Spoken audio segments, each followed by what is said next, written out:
Olá, eu sou Adriana Kelmer e esse é o VitaCast, o podcast da clínica VitaSoul que visa falar sobre saúde, corpo e mente e assim levar mais leveza para a sua vida. No episódio de hoje, nós vamos falar de um tema extremamente importante e que conecta de alguma forma todos os outros temas que nós já abordamos aqui no podcast. Provavelmente você já ouviu falar sobre genética, que diz respeito ao DNA, que contém os nossos genes e que determinam as nossas características e predisposições. Por exemplo, a cor dos nossos olhos e se a gente tem tendência ou não a ter determinadas doenças. Mas e sobre epigenética? Você já ouviu falar? Epigenética diz respeito ao ambiente em que a gente vive, aos hábitos que nós temos e que podem ligar ou desligar esses genes. E, portanto, a genética não é tão determinante quanto a gente imaginava. Para falar sobre esse assunto com a gente, explicar um pouquinho mais sobre esse mecanismo, eu tenho aqui comigo hoje a nutricionista Monique Faria. Obrigada, Monique. Obrigada a você pelo convite, uma honra falar desse assunto que eu gosto tanto. Com certeza. Antes da gente começar, eu quero te pedir para que você se inscreva no nosso canal, curta esse episódio, compartilhe e comente aqui embaixo o que você achar sobre o que a gente vai conversar aqui hoje. Para a gente começar, Monique, explica para o pessoal aí, de uma forma simples, né, o que é essa tal de epigenética. Você até já trouxe um pouquinho aí, né, falando que é nossos hábitos, nosso ambiente onde a gente está inserido, a forma como a gente lida com a nossa saúde. Mas eu gosto sempre de trazer de uma forma um pouco mais didática, que a gente consegue pensar no nosso corpo como se ele fosse um jardim. E aí a gente tem o nosso gene, né, que a gente herda, que são as sementes. E a gente tem o jardineiro. Então, o que vai acontecer nesse processo? Se esse jardim vai ter frutos, flores, ou se ele vai ter ervas daninhas, está relacionado ao quanto a gente vai nutrir, o quanto esse jardineiro, né, vai cuidar dessas sementes, desse solo. Então, de uma forma um pouco mais didática, né, a gente consegue olhar dessa forma. O que esse jardineiro vai levar ali? Ele vai irrigar esse solo, ele vai, né, ter acesso à luz, ao sol, vai trazer, às vezes, como chama? Fugiu até a palavra aqui. Um adubo? Um adubo para poder fazer com que isso cresça de uma forma mais saudável, vai respeitar o descanso do solo, que a gente pode relacionar ao sono. Então é uma forma da gente olhar para a genética, para a epigenética, de uma forma que a gente sim, né, tem essa capacidade de modular, vamos dizer assim. Ou seja, de que forma a gente está vivendo a nossa vida e cuidando do nosso corpo para que ele tenha uma evolução, né? um envelhecer, vamos dizer assim, saudável ou não. Exato. A gente tem, né, essa questão do DNA que a gente herda mesmo, não tem jeito, né? A genética vem com a gente, mas trazer para as pessoas essa mentalidade de que a gente pode controlar, ela é muito importante, porque a gente vê muito hoje em dia, eu recebo muitos pacientes, né, que na minha família todo mundo é assim, lá em casa todo mundo tem isso, todo mundo tem aquilo, a família inteira. Será mesmo que é da genética ou será que é do comportamento, do ambiente onde essa pessoa cresceu? Eu até tenho uma imagem que eu uso muito com os meus pacientes. Será que é genética ou será que é a geladeira que a gente está dividindo com a família? Essa família, ela tem hábitos saudáveis? Ela olha para a alimentação? Ela olha para a prática do exercício físico? Ou você está inserido num ambiente onde todo mundo é sedentário, todo mundo come produto industrializado e aí a gente acaba colocando a culpa na genética? Sim, sim. E é muito fácil, né? Porque você atribui a algo sobre o qual, teoricamente, você não teria nenhuma influência, né? A culpa ou a responsabilidade daquilo que está te acontecendo. E aí a epigenética vem justamente para dar essa rasteira, né? Porque você pode sim ser o protagonista dessa história, né? Com certeza. E é um estudo recente, né? A gente acho que, se eu não estou enganada, cerca de 20 anos para cá, que a gente tem materiais que mostram isso, mas é autorresponsabilidade. Tem coisas que são nossas e realmente a gente não consegue, né, mudar. Mas eu estou fazendo a minha parte? Né? Às vezes eu vou ter uma doença, enfim, vou herdar algo da minha família, sim. Mas o que eu estou fazendo para que essa doença, né, ela aconteça de forma mais lenta? Ou que às vezes, né, a gente pode falar, eu tranco ela dentro de uma gaveta, né? Tem até alguns vídeos, algumas coisas que mostram a respeito da gente olhar para a genética como livro de receita. Né? O livro de receita, ele está ali. Mas o livro de receita por si só não te dá o alimento pronto. A gente precisa produzir. Se esse livro está dentro da gaveta, não faz sentido nenhum. Então, é uma forma, né, da epigenética da gente realmente falar para o paciente, né, para outra pessoa, que sim, a gente consegue modular.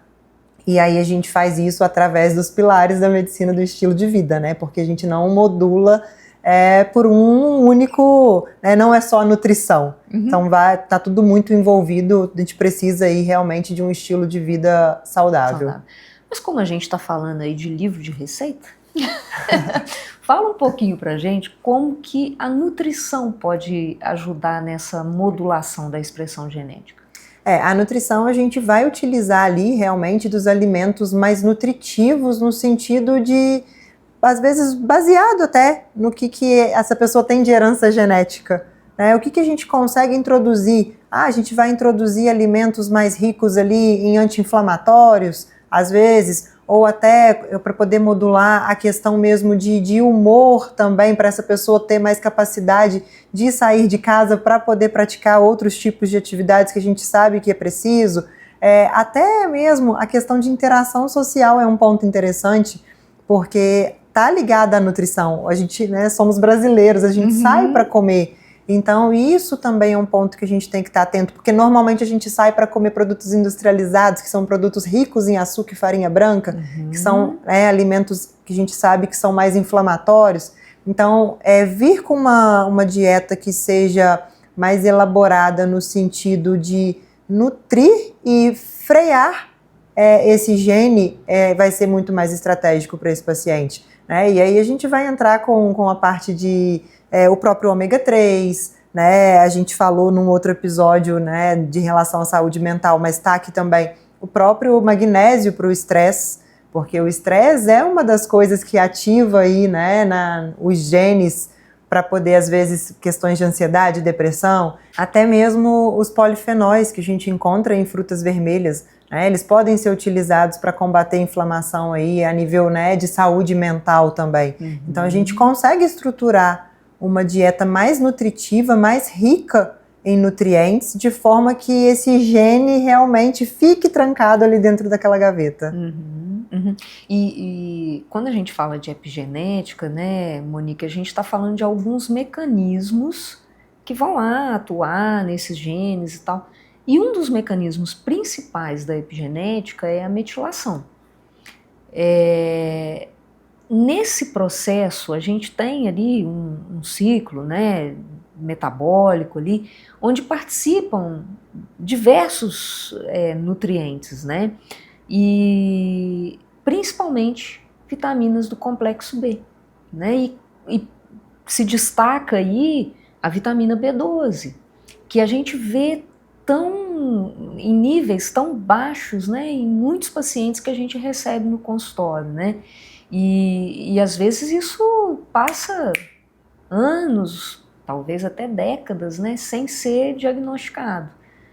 É assim mesmo, e é até interessante porque normalmente esse paciente que ele está com a vitamina B12 mais baixa, ele é um paciente que não está tão disposto também para praticar um exercício físico, para poder inserir um hábito saudável na rotina dele. E às vezes ele acha que é um problema dele, né? Eu não gosto, eu não quero, e aí a gente vai descobrir a vitamina B12 está realmente baixa. Sim. E aí entra no fator que, como eu mencionei, a epigenética ela não é única e exclusiva, né, modulada pela nutrição.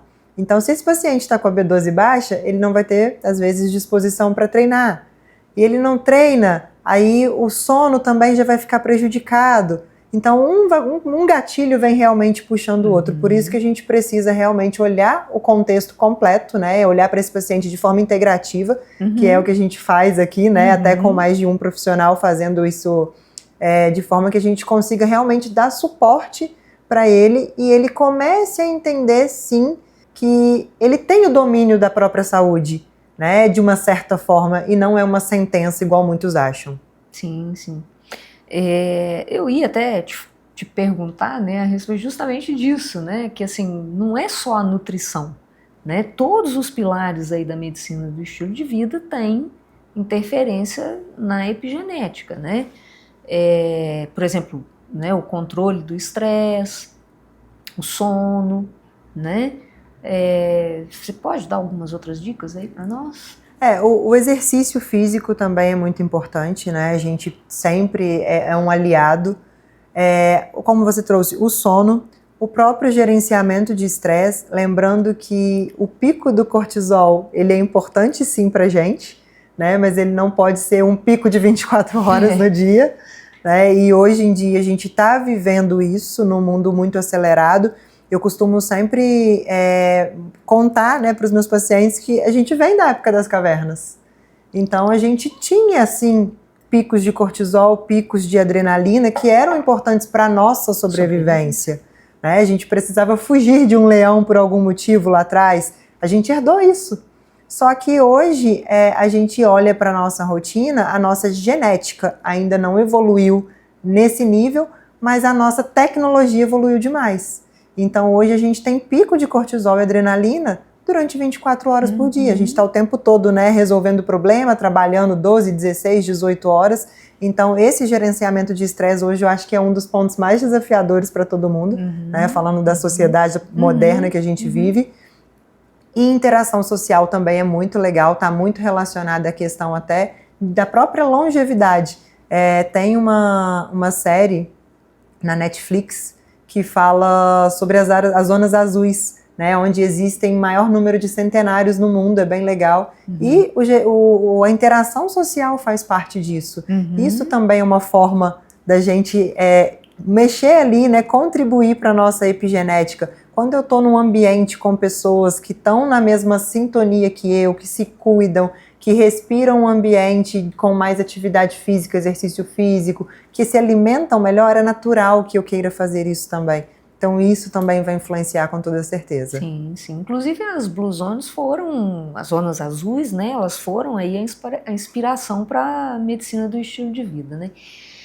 Pegando esse gancho aí, né, quando você fala da questão do estresse, né, que saiu de um estresse agudo para um estresse crônico, a gente até já abordou isso aqui em outro episódio, mas retomando, né, porque ao mesmo tempo em que esse estresse se tornou crônico, a gente começou a ter uma redução da atividade física, porque naquela época também lá de trás, né, há milhões de anos aí, a gente tinha que caminhar, né, muito, até para buscar comida, encontrar abrigo e tudo, e, né, acabava se alimentando também de uma forma mais natural. E isso também mudou. Então, assim, além de um estresse muito intenso na vida atual, né, a gente está se alimentando pior com os industrializados, né, e também com uma vida muito mais sedentária. Então, assim, é a soma que faz aí o estrago da nossa vida, né? Exato. Que, né, leva à questão da inflamação, que a gente sempre fala, e a inflamação, ela está relacionada, né, com uma série de mecanismos que vão interferir aí na epigenética. Isso, e o nosso corpo, ele foi programado, né, se é que a gente pode dizer assim, para guardar energia, né? Então a gente não saía para caçar ali, né, antigamente, não sabia quando ia ter alimento de novo, então o nosso corpo estocava energia. Hoje ele continua estocando energia. Com muito mais comida.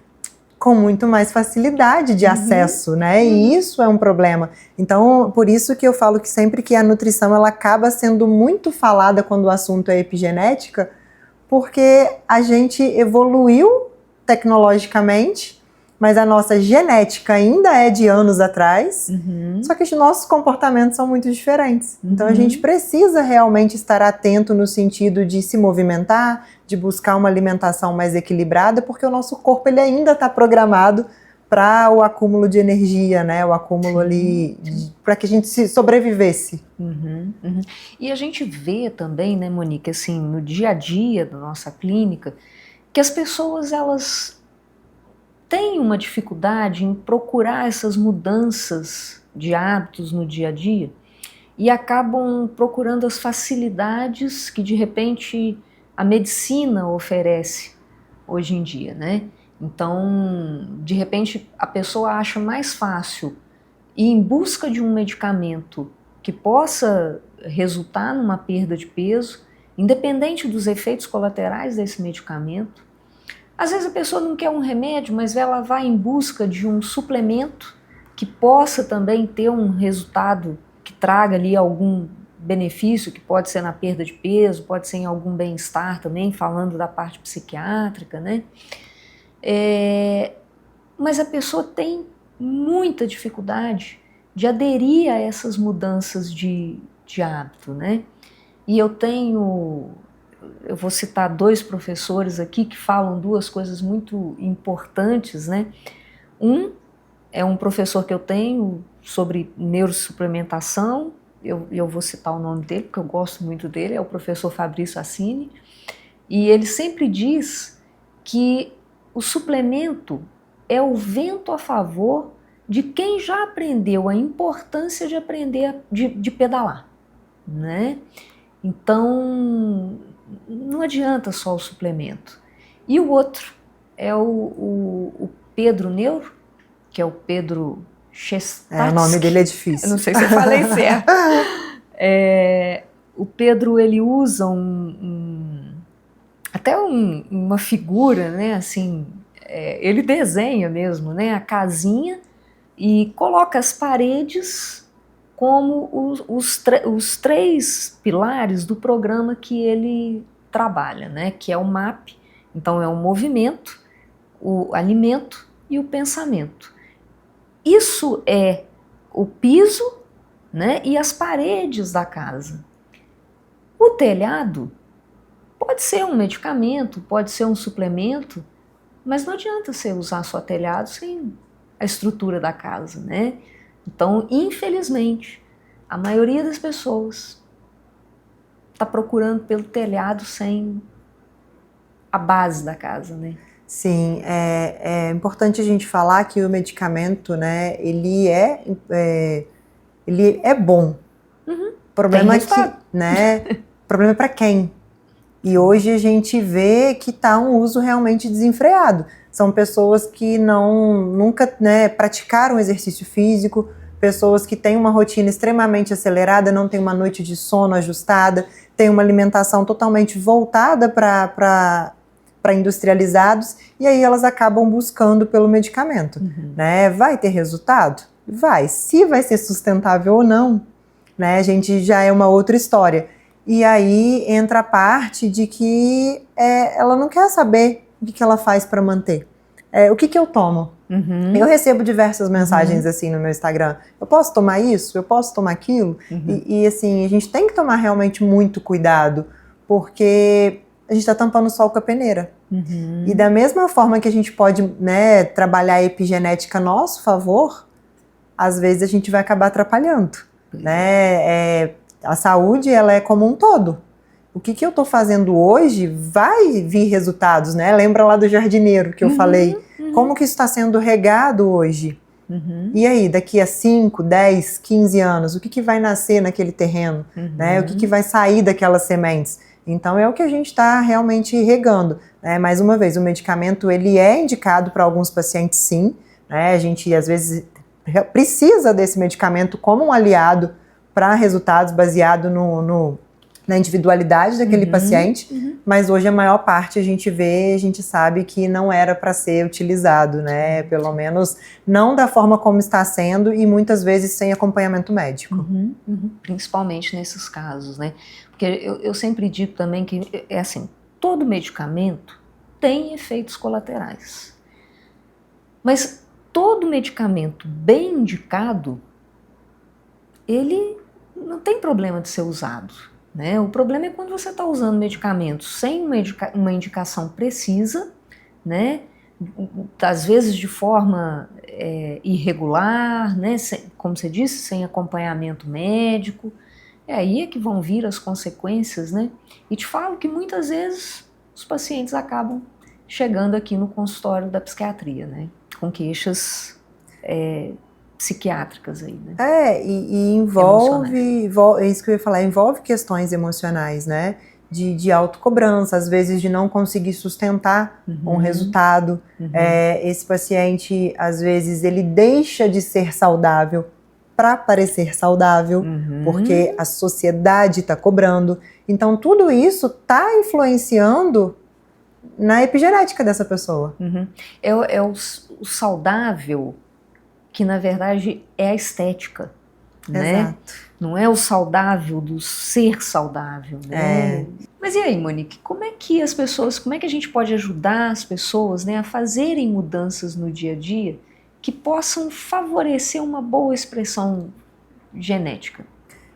Não precisa de muita coisa para começar, né? Normalmente as pessoas falam, esses nomes difíceis, vai ter que fazer um monte de coisa, vou ter que tomar um monte de coisa, e na verdade não é isso. A gente está vivendo uma era tão acelerada, todo mundo se cobrando o tempo todo, que desacelerar já é um ponto muito importante, né? Mas se a gente for olhar ali, né, pensando na história do jardineiro, se a gente pensar que uma planta, ela precisa de sol e de nutrientes, de água. Então, vamos olhar para a nossa nutrição, né, de forma a dar alimentos mais nutritivos, evitar os industrializados, evitar esses alimentos que são inflamatórios. Se a gente for olhar para o descanso do solo, a gente está falando do sono, um sono ajustado, um sono adequado. Tem alguns estudos que mostram que as pessoas que dormem cerca de 5 horas, ela já tem 4 vezes mais chances de desenvolver doenças pelo simples fato do número reduzido de horas de sono, né? E até abrindo um parêntese aqui, tem muita gente que fala assim, mas eu deito e durmo, né? E não é bem assim, a gente sabe disso, né? Não é o deitar e dormir, não é eu tomo café e durmo. A gente sabe que existe ali, né, por trás do deitar e dormir muita coisa que acontece, e realmente esse sono precisa ser restaurador. E o próprio, né, as ervas daninhas, elas vão acontecer, né? Se a gente não olha para esse jardim, não passa ali fazendo uma limpeza, elas vão crescer. Então a gente precisa ter constância, né? Seria talvez aí a modulação do estresse, estar sempre atento a isso, ter momentos seu. Qual foi a última vez, né, que você descansou sem pegar a tela do celular, por exemplo? Então, estar atento a isso é muito importante. E o próprio exercício físico, né? Encaixar o exercício na rotina também. Eu acho que esses são os pilares aí que a gente consegue ajustar na nossa rotina de uma forma bem tranquila, né? Se é que a gente pode dizer que as pessoas consigam ter uma rotina tranquila hoje. E não viver isolado, né? Porque você vê um jardim variado é muito mais bonito do que uma flor isolada, né, Monique? Com certeza, e estar, é o que eu falei, né, estar perto de pessoas que vão te incentivar, que vão te empurrar para o lado bom da vida, né, para o lado da saúde, do autocuidado, é aquela história, você é a média das 5 pessoas que você mais convive, né? Ande com 5 pessoas que façam exercício físico, você vai ser o 6º. Ande com 5 pessoas que se alimentam bem, você vai ser o 6º. Então, o ambiente, ele realmente é uma mão que molda a gente. Então, estar com pessoas faz total diferença. Sim. Agora, assim, só para a gente finalizar, eu gostaria só de esclarecer, porque a gente não está dizendo aqui que ter hábitos saudáveis significa necessariamente que a gente nunca vai adoecer. Às vezes a gente é pego de surpresa, né? E, né, quem adoece com uma vida prévia, né, saudável, provavelmente vai ter uma resposta melhor àquela doença.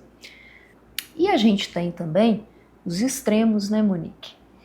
Porque a gente vai ouvir falar em pessoas que não fazem nada correto e são saudáveis. E outras que fazem tudo correto e têm problemas de saúde.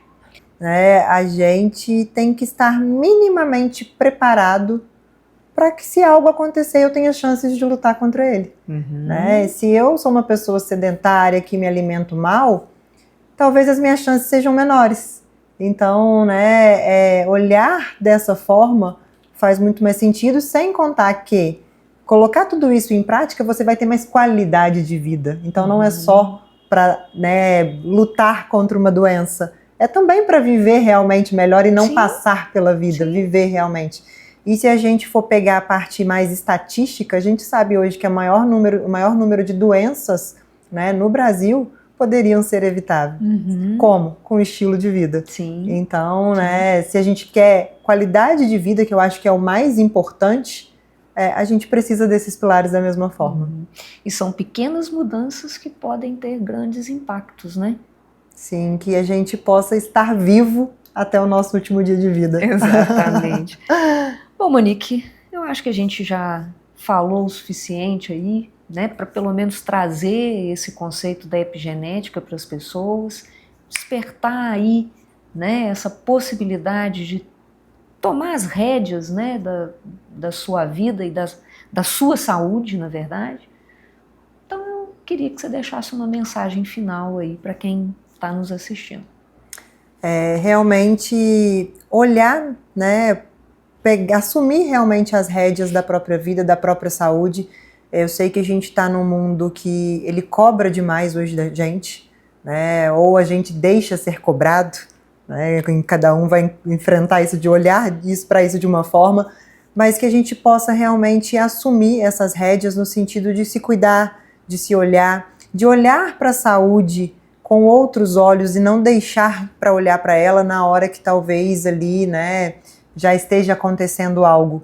A gente consegue prevenir muita coisa, Eu venho da enfermagem antes da nutrição, então eu tenho isso muito claro na minha cabeça do que eu via dentro de um hospital e do que eu vejo hoje dentro da clínica da nutrição, do quanto vários casos dentro do hospital poderiam ter sido evitados por um estilo de vida sem extremos, um estilo de vida saudável, sem estar ali neurótico, deixando de fazer coisas que gosta também, porque isso é importante. E para quem tiver curiosidade, tem um livro muito legal que chama A Sinfonia da Vida, que fala muito sobre a epigenética, sobre todo esse processo de forma até mais detalhada, um pouco mais técnica, mas para quem tiver curiosidade, e realmente entender que existe uma arma, mas somos nós quem apertamos o gatilho. Então, acho que o recado é esse, Não aperte o seu gatilho. Bom, Monique, obrigada por ter estado comigo aqui mais uma vez para falar sobre esse tema que eu sei que é tão caro para você e que quem nos assiste sabe. Por quê? Porque você já contou sua história para nós aqui em outro episódio. Eu que agradeço, Foi um prazer participar do VitaCast e poder encerrar esse ciclo com esse tema da epigenética realmente foi muito importante para mim, porque é um assunto que, como você disse, quem assistiu, viu que vai muito além dos meus estudos, É algo que eu realmente vivo. E agradeço a você que nos acompanhou até agora e deixo como mensagem final o fato de que a nossa saúde mental não é determinada apenas pelos nossos genes, mas também pelas nossas escolhas. E eu quero também finalizar esse episódio, que é o último dessa temporada do VitaCast, dizendo que a nossa intenção foi levar conhecimento para vocês de uma forma simples, mas que possa oferecer um tanto de conhecimento que te dê a oportunidade de fazer escolhas melhores na sua vida. Escolhas para que você tenha mais saúde, não só a saúde mental, mas a saúde de corpo e mente. E que a sua vida seja mais leve a partir das suas escolhas. E não se esquece, se inscreva no nosso canal, curta esse episódio, compartilha e deixa aqui nos comentários o que você achou desse tema sobre a epigenética. E a gente se vê por aí.